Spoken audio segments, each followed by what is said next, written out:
بفضل ربنا وكابتن نبيل والجهاز بتاعه، وانتوا طبعا كلاعيبه. انا عن نفسي مبسوط الحمد لله، وبحمد ربنا ان احنا يعني متوفين الحمد لله. والامور عندنا في النادي زي ما انتم شايفين الحمد لله تمام. انا بحسدكم ان معاكم الجهاز العظيم ده بجد من قلبي، ما بقولش هذا الكلام كرئيس نادي بيبيع كلام، لا احنا عندنا جهاز فني على مستوى عالي جدا، شايل من عندنا مشاكل كلها.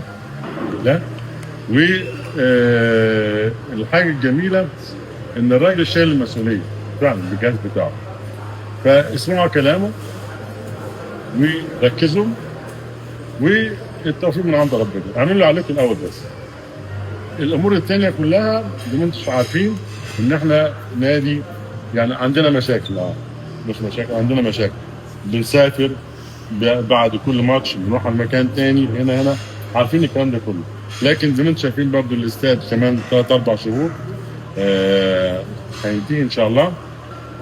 ممكن نلحق جزء من هذا الموسم وممكن ما نلحقش، لكن انا عاوزكم تبقوا فدائيين فعلا بجد، تثبتوا للناس كلها رغم المشاكل اللي عندنا ورغم ده كل ده، لكن احنا برضه في الاخر عملنا انجاز وعملنا ده، تتكتب اي حاجه باسمكم، لان الفتره دي بالذات احنا ممكن نعمل حاجه وانتوا عارفين تعملوا حاجه، وانتوا عارفين كويس جدا انكم انتم احسن فريق في الدوري. انا بعتبركم احسن لاعب في الدوري هو النادي المصري، فاحنا مش عايز اتكلم عشان متعصب النادي بتاعي، لا ده كلام ده حقيقي فعلا.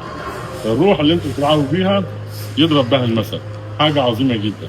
خلاص ما تخافوش واطمنوا، احنا كنادي الحمد لله ما نادي بدون مشاكل ماديه نهائي الحمد لله، قاضيين على كل المشاكل. والناس اللي عاشرت معايا من اول سنه لما جيت وقلت لكم كل سنه هتبقى احسن، اعتقد ان السنه دي احسن من السنه اللي فاتت.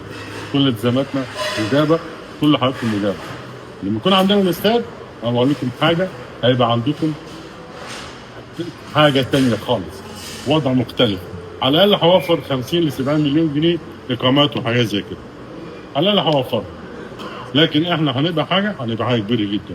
عاوزكم بس تركزوا ويعني فكروا في حاجه واحده بس، يعني اعملوا اللي عليكم، مش اكتر من كده. اعملوا اللي عليكم، والتحالف بينكم وبين بعض والحب بينكم وبين بعض واضح في الملعب، واضح.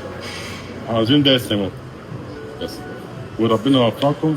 ويعني كل طلبات نبيل هو راسي، وانا مفيش كلمه بقولها له الا بنفذها فورا.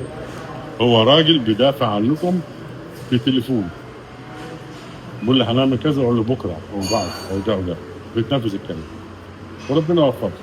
بس